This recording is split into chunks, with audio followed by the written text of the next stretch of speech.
Good evening, everybody. Welcome to tonight's Planning and Control meeting. Before we go any further, can you please either switch off your mobiles or put them on silent?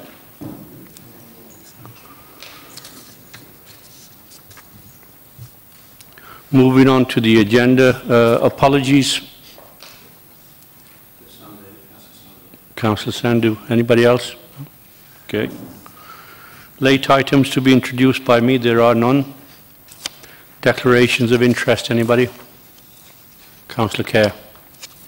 It's not a formal declaration of interest, just to let people know that my father lives at the very far end of Heath Avenue, and we've got the application at the opposite end tonight. He's not talked to me about it, he's not expressed any views on it, and I haven't got any views on relating to it beyond what people have told me locally, and not my father. So it's just to let people know. Jolly good. I'm approaching it with an open mind.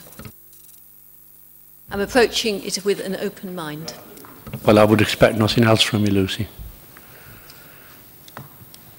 Minutes of the meeting held on the 26th of May.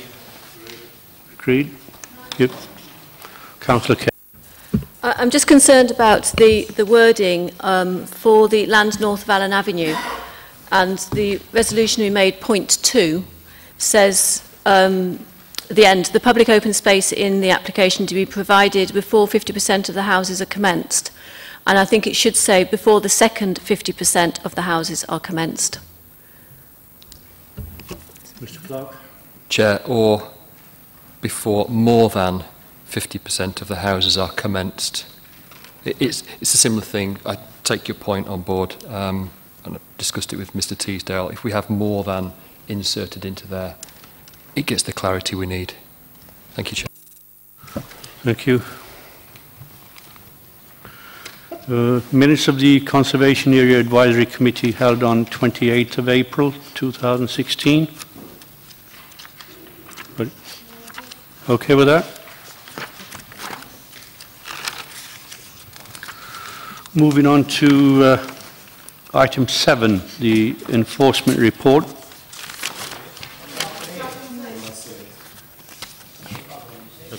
Oh, sorry. Mr. Clark was saying we should be out of here by 6:10, and I said, no, we'll take it a bit later. But item 6, then, appeals decisions. Right, Chair, thank you. I'm going to rush through this. Not really. You've got 2 items on the report. I'm going to slide another one in to make it 3. The first one, land at side of 8 Western Rise, Chellaston. This was one dwelling outline with all matters reserved, but with an illustrative block plan. The inspector was concerned about the character and appearance of the area and the living conditions of existing and future occupiers. He felt that there was generous space in between dwellings. There was an open feel in the area, open corners. This was a constrained plot, cramped development, hemmed in, and he felt there would be a lack of separation of this and the properties either side. He considered it was out of character with the consistent, generous spacing of the area. So all very damning words that he used. He felt a detached house, very well proportioned semis, and the dominance of hard standing, plus the removal of a privet hedge, would diminish the positive contribution this front garden makes to the area. The frontage, he felt, would be taken up by car parking, leaving a very small 6 metres by 4 metres, he quoted, garden, which wasn't adequate to serve the needs of a new 3-bedroom dwelling. Clearly, our space standards are much greater than that. We look for 10-metre rear garden depths at least. He felt the proximity to neighbours as a result would result in overlooking or a very large amount of brickwork, which would be oppressive and overbearing. So 6 metres away, they'd have this 2-storey wall with no windows in to avoid the overlooking. So he refused the application. The next one on Blaegreaves Lane, this was 2 TPO trees and the application was to fell. Again, the inspector felt that it was the impact on the character and visual amenity of the area, and he felt that questioned whether sufficient reasons had been put forward to fell these trees. Those are the trees, and exceedingly prominent. a mature lime and a pine, healthy and visually prominent is what the inspector said. Removal would be detrimental. Justification for their removal put forward was shading, proximity to telegraph pole and visibility. So the inspector looked at visibility and said, well, actually, the privet hedge obstructs visibility to the driveway, not the tree. And branch shedding, yeah, you can prune the tree, come back to the local authority and get some appropriate pruning done. Don't come to me and suggest felling. So the TPO, the inspector felt, protects trees in the interest of the public amenity. Those are quite fine trees, and removal should only be permitted where public amenity is outweighed by other factors. There were no other factors outweighing the public amenity, and the appeal was dismissed. The one that's not on your agenda, which I'd like to slide in, and I think you all know about it, Acorn Way, outlined for 125 dwellings with means of access off a roundabout off Acorn Way. This site is in the Green Wedge, and the inspector's decision revolved around Green Wedge issues. He considered that they serve a very important planning function for Derby in maintaining the different character and identity of the suburbs, enhancing the urban form and structure of the city.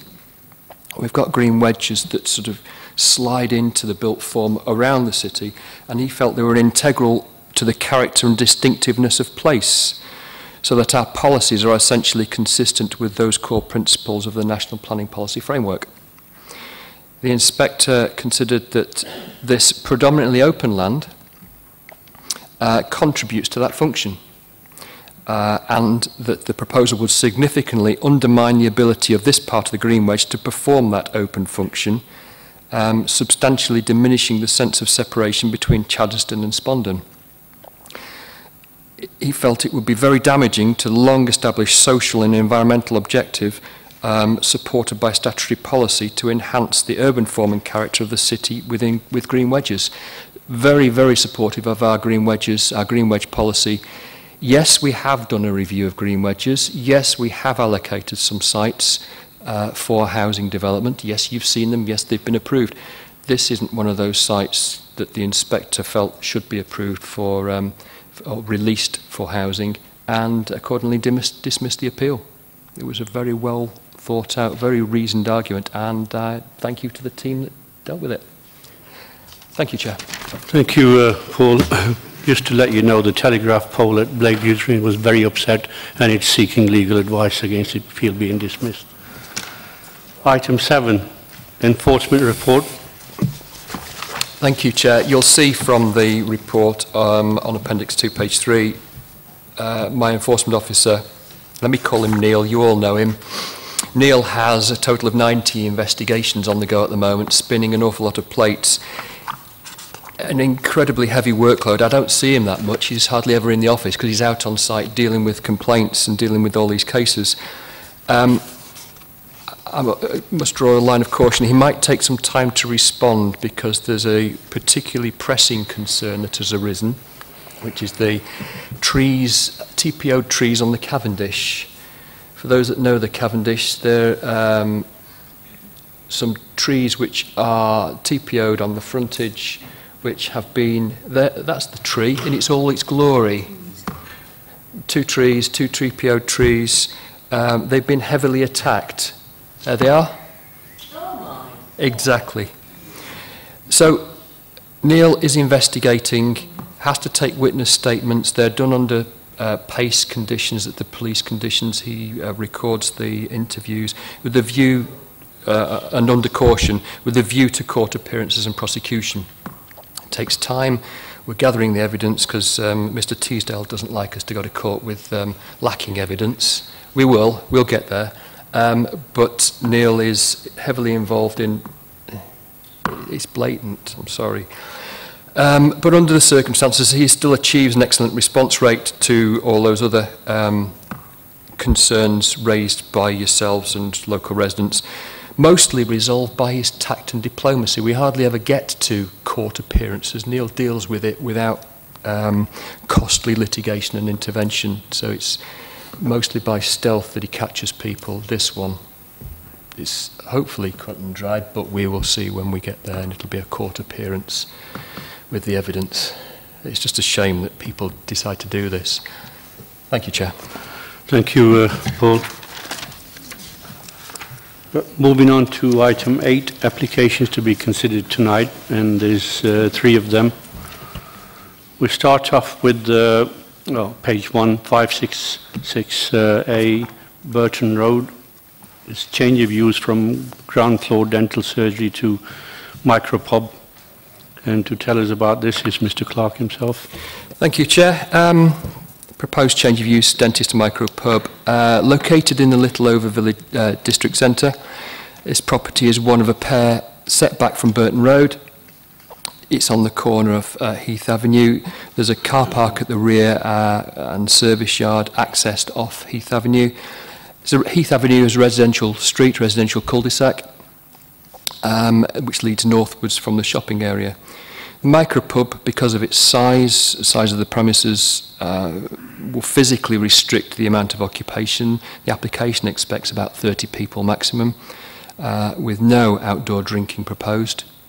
For those that know it, the site has availability for 2 parking spaces in the rear and the bin store, and I was talking to Councillor Kerr earlier, disabled persons access because of the steps at the front, but there's very, very little space else for outside drinking. There are no highway objections to the proposal. The police have taken a pragmatic view, whilst the Environmental Health Officer notes the small scale of the use, and making a recommendation that is covered by conditions 3 and 4 of your report. It's within the retail, restaurant and takeaway uses area. They're all in the vicinity. And this is the type of location that I would expect such a use to go to. If somebody said, where can I open a pub? You'd say a district centre. This is such a location. Its small size physically restricts occupation, as I've said. I'd like to add a condition 7, that the 2 parking spaces and bin store are provided and always available for such use before the premises are brought into use. But that just ties up any loose ends. Other than that, Chair, recommend approval. Thank you. Thank you, Paul. Mr. Chamberlain, anything to add? Not at this stage, Chair, other than it's within the district centre, and I think its use will predominantly be in the evening when the parking should be available. Thank you. Members? Councillor Kerr. In principle, I don't think there'd be a problem with this, apart from potential of people dropping their cigarettes outside when they're standing on the pavement, and apparently we can't do anything about that. I am concerned about the actual accessibility of the disabled access, but obviously, as Paul said, that's not really our concern. But there is a level of concern locally, and although I won't push it very hard, but if other members think about their own district centres and what people would think where they know best, whether it might be sensible to think about making this an initial 2 years approval, dependent on how it goes for that first 2 or 3 years. But otherwise, just because that may be a way of just checking that it really does work in this location. Thank you, Councillor Kerr. Paul? I think I'd agree with Councillor Kerr if, and we did, it wasn't in a local district centre, shopping centre. We did it at Chester Green. Some members may recall there was an old... It was, yes, corner, yes. And that was a micropub. We granted temporary 12-month permission down there because we didn't know the effects, the impacts, because it's a quiet area, it's more residential in nature. This is a different slant. This is more commercial in nature. And as I said in my introduction, if I was asked where can I locate, I would go point to one of our local district centres like this. So I wouldn't recommend a 2-year approval, but that's obviously the committee's decision. Thank you. Right, thank you, Paul. Anybody else? Okay. All those in favour of the recommendation? That's carried. Thank you.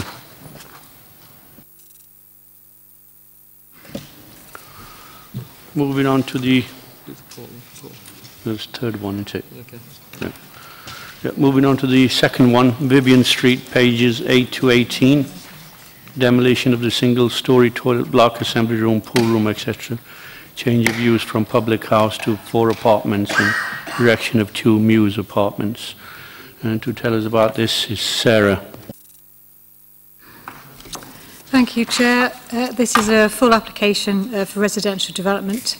It's the former Garden City Tavern, which is currently a vacant pub, a Victorian pub with a beer garden on Vivian Street in Chester Green, just south of the Mansfield Road. It's just inside the Little Chester Conservation Area and the World Heritage Site buffer zone. The proposal is to demolish a single-storey rear extension at the back of the pub and convert the rest of the original pub into 4 apartments and erect a block of 2 apartments in the rear beer garden. I've got 2 updates for members. We've had 1 additional letter of objection from a resident following the reconsultation on the amended plans. Consultation period expired on the 5th of July and we've had no further objections received apart from this one. I've also got a recommended change to condition 15, which relates to the garage doors. Highways recommended condition that they should not be inward opening. We'd like to amend that to have it as roller shutter or sliding doors only, as Paul Chamberlain would prefer that due to impacts on the highway. During the course of the application, there have been various amendments to this scheme, which have included reducing the number of apartments from 3 to 2 units, with some improvements to the elevational treatment of the pub and the new building, and the provision of a flood evacuation route for the occupiers of the Mews apartments.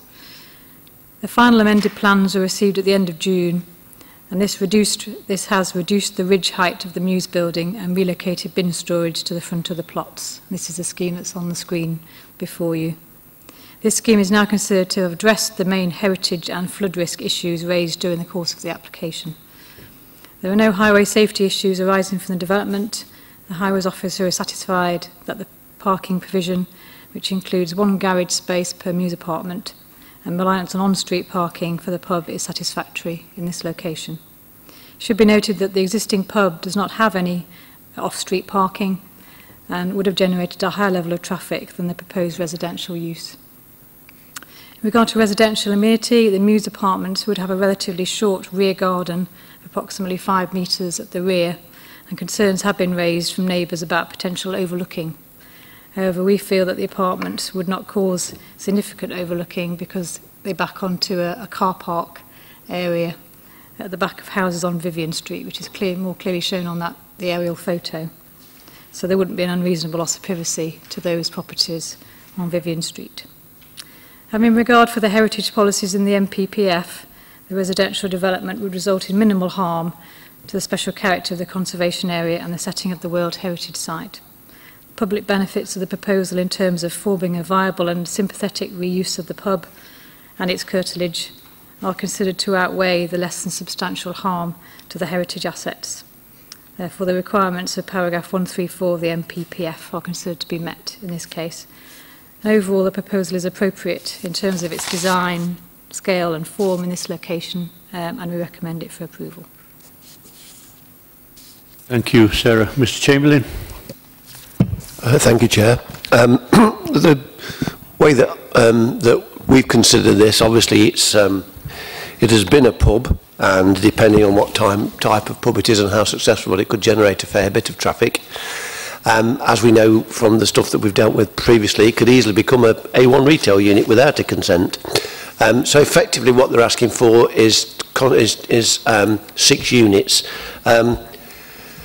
Could you just put the plan on with the application area again, and just sort of smaller scale plan, please, if that... no, you showed one before, that was like a location plan. Right, I haven't got the pen. Right.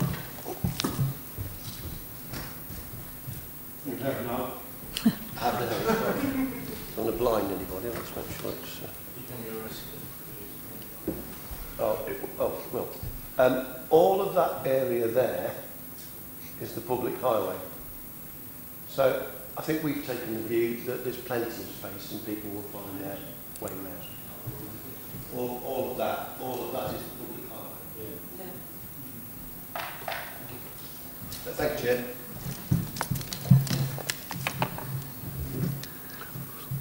Thank you. Mr. Chamberlain? Okay. Councillor Anderson. It's just a question, really. Obviously, there's on the drawings, there's garage doors, and you know the location of garage doors. I guess it will be up to the residents whether they choose to use them to park their cars inside. But there will still be a space that is tied up outside on either side of the garage door, so that residents cannot park across. Maybe to mitigate that, is there an option for the garage doors to be not in place, so for there to just be two covered parking areas which are specifically allocated to the flats? Because I just think that maybe that will stop it from becoming a storage area and actually be then used for cars, which will solve a problem. I mean, the garage spaces are suitable for a car. Any off-store parking, if they choose not to park in those garages, then there is, like as Paul has said, there is space within the public highway at the front to provide parking for those Muse apartments. We are considering the proposal before us. If they choose not to put the garage doors on, that's up to them. But you know, unless there is a particular reason why the garage doors aren't needed or cause problems, then we would be looking at what the proposal is. I mean, it's like we have conditioned it so that the garage doors don't project into the highway. Thank you, Sarah. Anybody else? Councillor Pegg. Yeah, well, correct me if I'm wrong, but doesn't that go into it's basically a cul-de-sac, isn't it? Is no through road. That's right, isn't it? Yeah, it is. Yeah. So yes, I mean, the site is, if you pass it now, it is a mess, and anything we can do to tidy that area up, I totally agree, and I'm all in favour of it. Thank you, Paul. Robin. In fact, the road was to a level crossing when the railway was first built. The bridge came later. But is there a minimum width to a garage? Because what sort of car can you get in that garage and get out of by opening the doors? Well, yeah, that's my point. If you know the houses where the Children's Hospital used to be, that dreadful planning committee allowed them to build garages which you can get a car in, but you can't get out unless you climb out the roof or the tailgate or something. So, you know, I think there ought to be a minimum, and on this one, it must be pretty near it. Having said that, you can't make people put their cars in their garages. You can't stop them changing the type of door, even in a conservation area, provided they don't go and put something awful. So, in principle, I'm very much for this. I just want to make sure that on page 9, the requests of the Conservation Area Advisory Committee have been met, including the windows on the pub. I understand that something has been done in that direction, but I'd like that made quite clear that they can't have PVC windows in Chester Green because other people will get away with it, and quoting this as a recent precedent that's been set. Yeah, I can confirm, yeah, the PVC windows are to be replaced with timber openings in the pubs. That is part of the conditions. Yeah.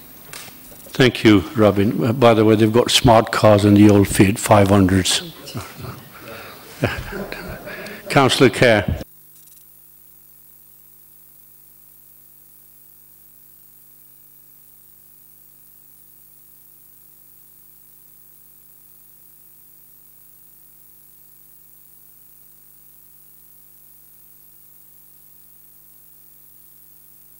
Interestingly, I was contacted by somebody in Littleover who grew up in this area and was really wanting to make sure that the pub remained. And I suspect that the funding for making sure the pub does get its proper windows and so on is actually going to come from the developments in the back garden. And therefore, although she would clearly prefer nothing to happen to it, I think that this is actually an effective solution. What I was going to ask is that there seems to be some arrangement by which we've got seating on the bit of footway outside the pub area at the moment, so it's almost like a it's a sort of beer garden-y area. Is that going to be rescinded in some way as part of this change of use? I'm not aware that it's part of a condition, but I would assume because it's going to be a residential use that the public seating, you know, there wouldn't be a seating area outside it because it's residential. Anybody else? Would somebody like to move the recommendation? Move. All those in favour? That's carried. Thank you.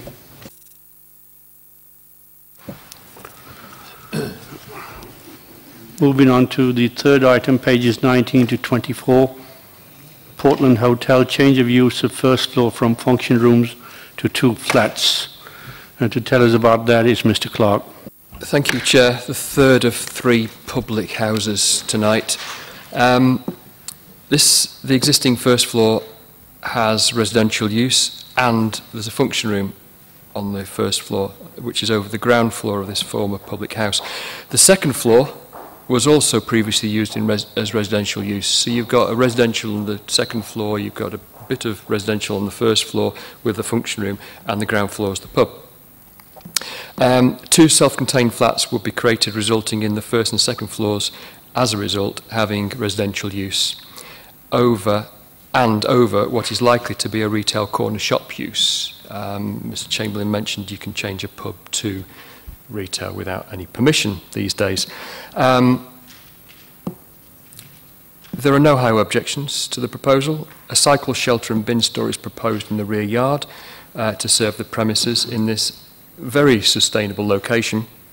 The character of this the character of this locally listed building would be maintained, and I see no problem with this. It's a positive benefit, allowing comparable uses into this vacant, prominent corner property, and recommend granting planning permission. Chair, you've got Councillor Bayliss to speak. Thank you, Paul. Councillor Bayliss, you've got 3 minutes. Very kind of you, Chair. Thank you for allowing me to address the committee.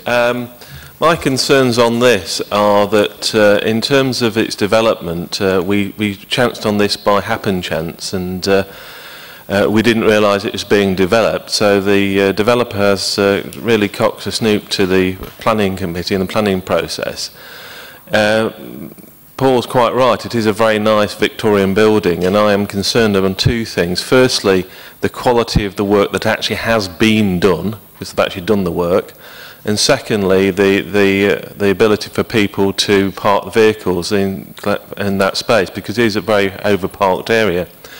I accept entirely that it's going to be difficult for planning committee to reject this application out of hand, but what I would like you to do, if you find that not possible, is put very stringent conditions on this to ensure that we have a quality build here. I know that there has been some signage on the side of the building which looked to me like graffiti, which has been removed. You can't tell from that picture, but there's also some signs on there, some banners attached to it, which look frankly pretty awful in relation to the character of the building. It is a very nice, I think it's a Victorian pub, and it's something that I would like to cherish, but also be able to manage it in a pretty sustainable way. So I'd like planning committee to do several things.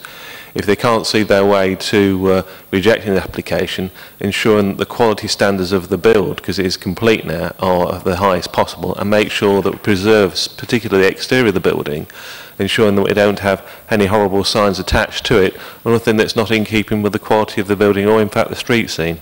Thank you, Chair. Thank you, Councillor Bayliss. Okay, would anybody like to add anything to it? No. Councillor Holmes. Thank you, Chair. Just to seek clarity from officers on the comments of Councillor Bayliss regarding, potential conditions. Is there anything you'd like to add to that, Paul? Chair, I can't control the quality of the build. Building control, if they are involved in this process, because obviously developers can go to an external approved supplier, can ensure that the building regulations are met, which is a basic standard, so that the work stands up. but I can't control the quality of the build. Most of this, if not all of it, is internal. So what you see there on the slide, on the previous slide, is what you will get. We wouldn't notice any change because it's the function room that's being split into 2 units.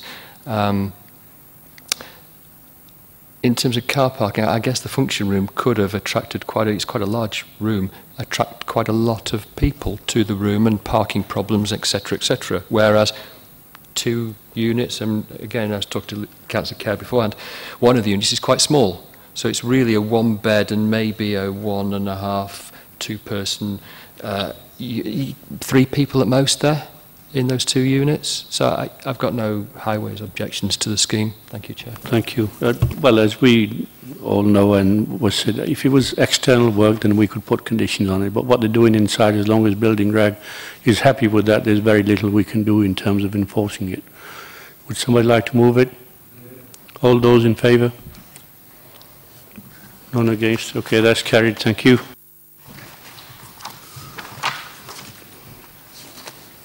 Now we come to the fun part, major site visits.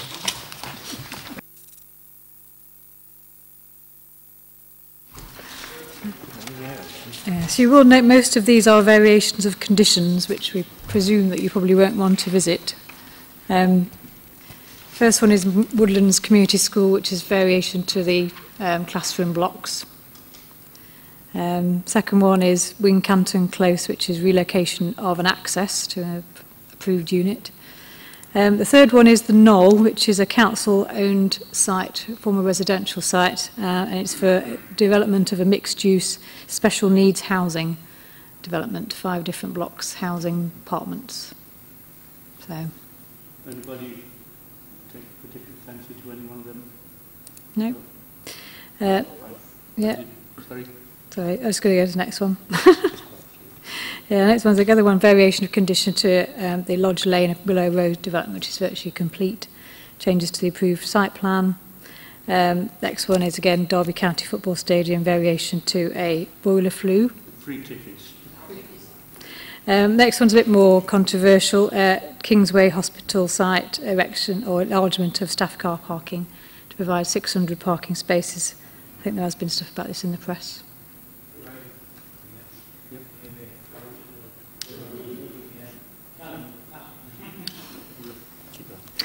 Whereas the next one's one on site on Roundhouse Road, Hyde Park, for erection of an office building on the remaining site of the Point development.